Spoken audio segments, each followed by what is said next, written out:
Napansin ko rin po na ang short title ng bill na ito ay Expanded National Nutrition Program Act. Para po sa kalaman po ng publiko, ano-ano po ba ang mga in-expand natin in terms of covered beneficiaries at covered number of days? Opo. Unang-una, Mr. President, tumutugon po ito sa mga buntis na babae, no? So masasabi ho natin, hindi lang po ito 0 to 10 years old. Negative pa lang, no? Nasa tiyan pa lang po ng kababaihan, meron na pong nutrisyon na binibigay po ang gobyerno para po sa kanila. Meron din pong 0 to 2 na siya rin pong laman ng First 1,000 Days Act na isa na rin pong batas. Yung 2 to 5 na siya pong mga kabataan o mga toddlers po na mahahanap sa ating Child Development Center, sa ating mga barangay. And then papasok na po tayo sa school-based feeding program from 6 years old to 8 years old po, na ito po yung ginagawa ho nating universal, yung K to grade 3. Ibig sabihin po niyan, lahat ng mga kabataan sa public schools po natin, kinder, grade 1, grade 2 at grade 3 ay magkakaroon po ng isang meal, no, sa kanilang school day. At pagkatapos po niyan, hanggang grade 6 po, no, from grade 4 to grade 6, i-monitor din po yung mga undernourished or malnourished na mga kabataan at mabibigyan din po ng nutritional program. So ibig sabihin po noon, na-expand siya dahil mula pa po sa womb, no, ng mga sanggol hanggang po sa ating mga barangay, yung toddlers po sa mga barangay, hanggang sa mga kabataan sa mga eskwelahan, hanggang po sa grade 4 to grade 6, ito na po yung latter part of the program, meron pong nutrition program na pwede pong mahihain po sa kanila. Kinong Pangulo, dahil malinaw po na i-expand ang coverage po nito, magkano naman po kaya ang pinag-uusapan nating budget po rito na kakailanganin? Maaari po bang malaman ang posisyon po ng Department of Budget Management at Department of Finance na sa ilalaang budget para sa panukalang batas na ito? Opo, actually po, originally in 2026, yung school-based feeding program ay nasa in the 2026 GAA, yung school-based feeding program po ay nasa 25.6 billion, no? Yan po ay dinagdagan po natin dito po sa committee report, no? At sinang-ayunan po ng mga kasama ho natin dito.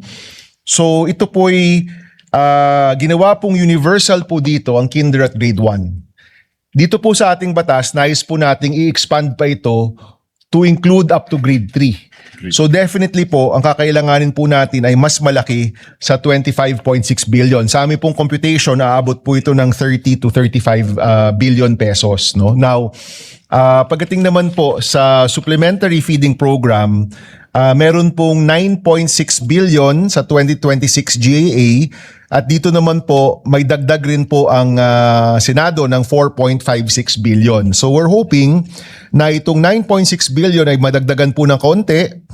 Siguro po maybe another 2 to 3 billion pesos, while the school-based feeding program will go up to about 30 billion pesos po, no? So it's a bigger increase, anywhere from 7 to 10 billion pesos more than the 2026 GAA.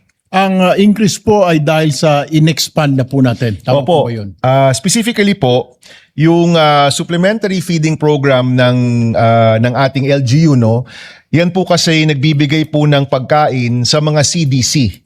So habang gumaganda ang serbisyo ng mga CDC at dumadami yung mga CDC, kinakailangan rin po ng dagdag na pondo. Up to this point, meron na po tayong kung di ako nagkakamali, 89% ng mga barangay ay meron na pong CDC or Child Development Center. 11% na lang po yung kulang, no? And this is from EDCOM2 report. Habang sa school-based naman po, universal na ang kinder at grade 1, nais po natin gawing universal din ang grade 2 at grade 3. At yun po yung magiging laman ng increase sa 2027 GAA naman po.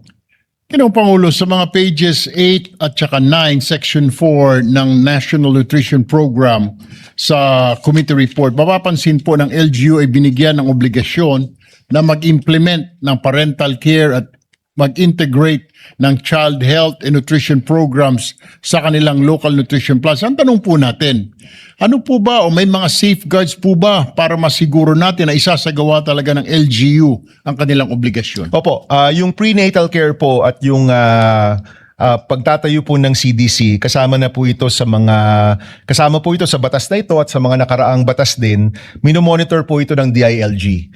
So, in partnership with the leagues, yung League of Cities, League of Municipalities, League of Provinces, at DILG, sila po yung nagbo-monitor ng implementation ng mga CDC.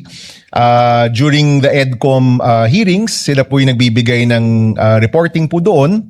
At dito po sa paggawa po ng bill na ito, naitukoy talaga na napakahalaga po ng role ng ating LGU at the city, municipality, province, and barangay level dahil sila po talaga yung nagpapatupad nung 0 to 2 years supplemental feeding program po.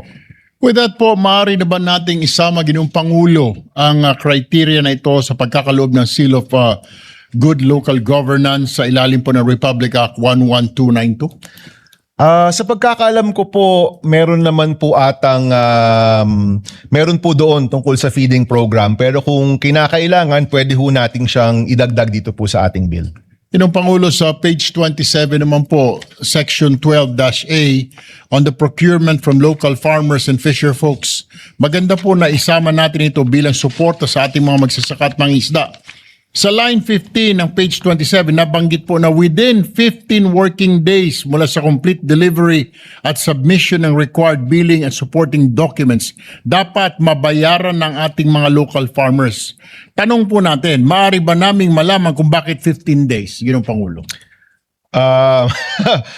Well, sa tingin po so unang-una po, naging issue po kasi yung tagal ng pagbayad, no? So nais po nating iklian yung tagal ng pagbayad dahil kung local farmer po, local cooperative ang ating pong kadil dito po, kung masyadong matagal po yung pagbayad, nahihirapan po sila sa kanilang operations. So iniklian po natin to. Sa tingin ko po itong 15 days na i-match lang po ito dun sa mga current rules pagdating po sa payments, no, ng gobyerno sa mga private suppliers. Ang provision pong ito ay nagmula rin po kay Senator Pangilinan, no, dito po sa provision na very similar po siya sa Sagip-Saka Act ni Senator Kiko. But if 15 is too short, pwede naman po nating dagdagan during the period of amendments.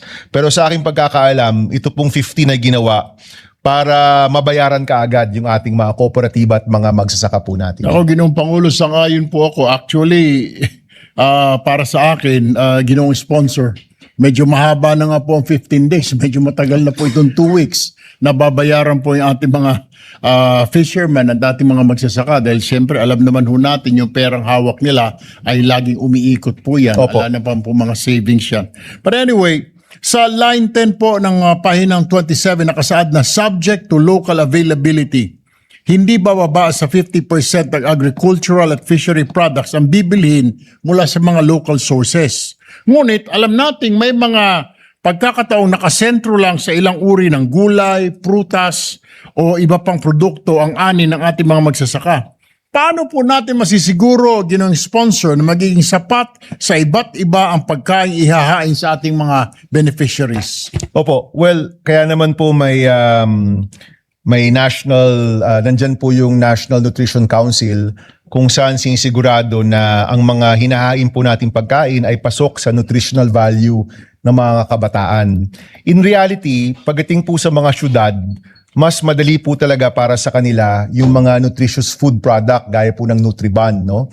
And di naman po ito bawal. Ang sinasabi lang po ng batas na ito, kailangan i-prioritize yung local produce ng ating mga farmers and fishermen kung ito po ay available in the area, no? So in practical terms po, kung wala naman po tayo sa syudad at agricultural po yung ating probinsya o yung ating munisipyo, mas dito po papasok itong requirement na sana up to 50% or at least 50% ng kanila pong ng ingredients po sa ating feeding program ay mula po sa mga lokal na magsasaka. We want to stress that kasi yung batas po, kapag naipatupad na po ito, ang pangunahing standard po, yung pangunahing goal po nito ay mabigyan ng pagkain yung mga estudyante po natin at mga kabataan. So yun po yung pinakauna. And then, kung mararapat naman po, kung kaya naman, let's make sure na bumibili tayo sa ating lokal na magsasaka. But make no mistake, we don't want to come to a point po na maaantala yung programa dahil wala pong mabili mula sa mga local farmers. Kaya naman po yung wording po natin, where practicable, as far as practicable, and subject to local availability. Meaning, kung kaya, sisikapin po natin na bumili sa mga lokal na magsasaka, pero kung hindi kaya, mahalaga na merong pagkain yung mga batang nais po nating mabigyan ng nutrisyon. So ang ibig pong sabihin ng ating sponsor ay sourcing sa another area. Opo, kumbaga po napag-usapan po namin ni Senator Pangilinan na isama po ang probisyon na ito para matulungan yung ating local farmers. Pero inuulit ko po, ang batas na ito, ang pangunahing hangarin po niya ay mabigyan ng pagkain yung mga kabataan po natin. So, ang mangyayari po dito sa implementation, magkakaroon po ng mapping yung DepEd, magkakaroon po ng mapping ang DILG at yung mga LGU, at doon po madedetermine po nila kung ang sourcing ba nila ay mula sa mga established suppliers or mula po ito sa mga local farmers. Maraming salamat po, Ginoong Sponsor, Ginoong Pangulo, maraming salamat po. Thank you very much, Senator Tulfo. Mr. President, let me just thank